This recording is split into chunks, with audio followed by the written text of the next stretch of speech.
जय Hind, Vande Mataram. So friends, आज की इस वीडियो में हम आपके लिए फिर से एक नया सिलेबस पे लेकर आए हैं बीएससी सेकेंड ईयर का 4th सेमेस्टर बॉटनी का। इससे पहले हम लोगों ने 3rd सेमेस्टर पर डिस्कशन किया था बॉटनी में। अब हम लोग बात करेंगे 4th सेमेस्टर का।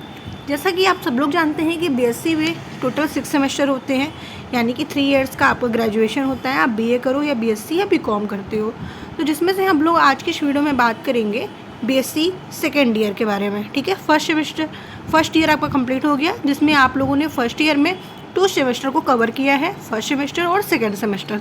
अब आप लोग सेकेंड सेमेस्टर में कवर करोगे 3rd सेमेस्टर और 4th सेमेस्टर। तो 3rd सेमेस्टर का सिलेबस मैंने आपको बता दिया है, 4th सेमेस्टर पर हम लोग डिस्कशन करने वाले हैं। बॉटनी की अगर हम बात करते हैं तो जिसके डिस्कवर्ड कौन थे, यानी कि फादर ऑफ बॉटनी थियोफ्रेस्टस जी थे, जिसे हिंदी में वनस्पति विज्ञान के नाम से जाना जाता है। अब यहाँ पर देखना ये है कि 4th सेमेस्टर में कोर्स नेम क्या है।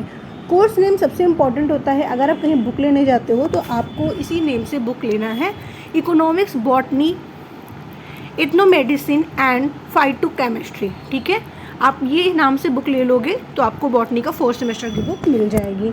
अब यहाँ पर हमें देखना है कि टोटल जो यूनिट होते हैं, टोटल इसमें 8 यूनिट है। ठीक है, यूनिट 1, 2, 3, 4, 5, 6, 7 और 8। ठीक है, तो टोटल 8 यूनिट है। तो 8 यूनिट में आपको कुछ चीज़ कवर करनी है, कुछ टॉपिक ऐसे हैं जो इम्पोर्टेंट है। मैं आपको एक एक टॉपिक पर बताऊंगी।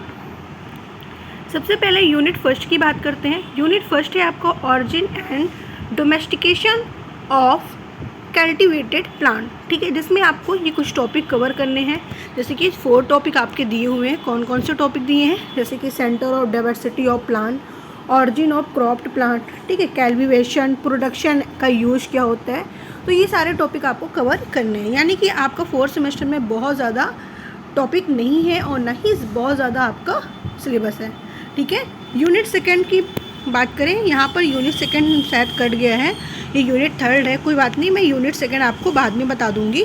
ठीक है, यूनिट सेकेंड की बात ना करके यूनिट 3rd की अगर हम बात करते हैं तो यूनिट 3rd है आपका कॉमर्शियल प्रोडक्शन ऑफ फ्लावर, यानी कि आपको कॉमर्शियल प्रोडक्शन ऑफ फ्लावर के बारे में डिस्कशन करना है, जिसमें आप लोग वेजिटेबल्स, फ्रूट के बारे में डिस्कशन करोगे, ग्रीन हाउस के बारे में, कॉमर्शियल ग्रीन हाउस के बारे में, ठीक है, कल्टीवेशन ऑफ रोज़ के बारे में बात करोगे। तो यहाँ पे आपके छोटे छोटे टॉपिक हैं, लेकिन ये टॉपिक आपके जो है वो बहुत ईजी नहीं है, इसीलिए आपको बहुत ध्यान से पढ़ना है, क्योंकि थोड़े टॉपिक हैं तो सिंपल सी बात है कि वर्क भी बहुत हार्ड होगा। ठीक है, यानी कि आपके लिए मैं ये नहीं कह रही हूँ कि बहुत डिफ़िकल्ट है ये, ठीक है, लेकिन यहाँ पर आपको बहुत सारी चीज़ें जानने को मिलेगी, बहुत सारी चीज़ें आपको पढ़ना पड़ेगा। ठीक है, उसके अलावा यूनिट 4 IPR, ठीक है, ट्रेडिशनल नॉलेज। यहाँ पे जैसे कि ट्रेंड मार्क क्या होता है, एजुकेशन क्या होता है, डिजिटल लाइब्रेरी क्या होता है, प्रोडक्शन ऑफ ट्रेडिशनल नॉलेज क्या होता है, इन सब के बारे में पढ़ना होगा। ठीक है, यूनिट 4 में।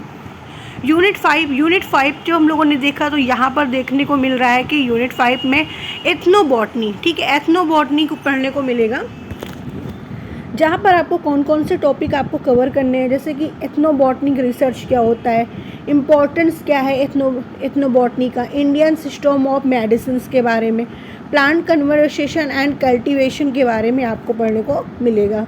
तो यूनिट 5 में ये सारे टॉपिक आपको एक एक करके कवर करने हैं। यूनिट सेकेंड में यहाँ पे देखने को मिले आपको मेडिसिनल एस्पेक्ट। ठीक है, मेडिसिनल के बारे में पढ़ने को मिलेगा, स्टडी ऑफ कॉमन प्लांट, यानी कि कॉमन प्लांट का यूज़ क्या है, ट्रेड्स क्या है, ठीक है, एथनोबॉटनिकल एस्पेक्ट ऑफ कन्वर्सेशन, ठीक है, मैनेजमेंट, ये सारी चीज़ें आप लोगों को यूनिट 6 में मिलेगा। यूनिट 7 में भी आपको बहुत ज़्यादा पढ़ने को नहीं मिल रहा है, बहुत थोड़ा सा है, ठीक है, फार्माकोगोनोसी। ठीक है, अब यहाँ पे आप देख रहे हैं कि यहाँ पे भी आपको बहुत ही कम टॉपिक है यहाँ पे, जैसे कि प्रिपरेशन करना है आपको ड्रग ऑफ कमर्शियल मार्केट के बारे में, क्लासिफिकेशन ऑफ ड्रग प्लांट के बारे में। ठीक है, तो ये सारी चीज़ें आपको कवर करनी है। ठीक है, ये आपका यूनिट 8 आ गया। यूनिट 8 में आपको जैसे हर्बल प्रिपरेशन, ठीक है, फाइटोकेमिस्ट्री, कैल्टिवेशन, ये सारी चीज़ें आपको यूनिट 8 में पढ़ने को मिलेगी। ठीक है, तो यूनिट 8 का यहाँ से आपका ये टॉपिक है, यहाँ पे मैंने अलग से मेंशन नहीं किया, कुछ चीज़ें यहाँ पे छूट गई है। तो ये भाई आपका यूनिट 8 का ये टॉपिक हो गया, और यहाँ पे ये भी यूनिट 8 का ही टॉपिक है। ठीक है, मतलब ये वाले टॉपिक और ये हर्बल प्रिपरेशन के बारे में भी आपको पढ़ने को मिलेगा यूनिट 8 में। ठीक है, तो इतने टॉपिक आपके हैं यूनिट 8, यानी कि टोटल 8 यूनिट है, जिसमें आपको 8 यूनिट में इतने सारे टॉपिक कवर करने हैं। तो बहुत ज़्यादा हार्डली वर्क नहीं है आपका, ठीक है, बहुत ज़्यादा वर्क भी नहीं है, बहुत कम ही सिलेबस है, मतलब आपको कम से कम टाइम पे ज़्यादा से ज़्यादा वर्क कंप्लीट करना है। ठीक है, अब आपके ऊपर है कि आप कैसे पढ़ते हो। क्लासेस भी आपको मिल जाएगी यूट्यूब पे, आप सर्च कर सकते हो। तो फिर मिलते हैं हम नेक्स्ट वीडियो में नेक्स्ट क्लास के साथ, जिसमें हम बात करेंगे 5th सेमेस्टर का सिलेबस।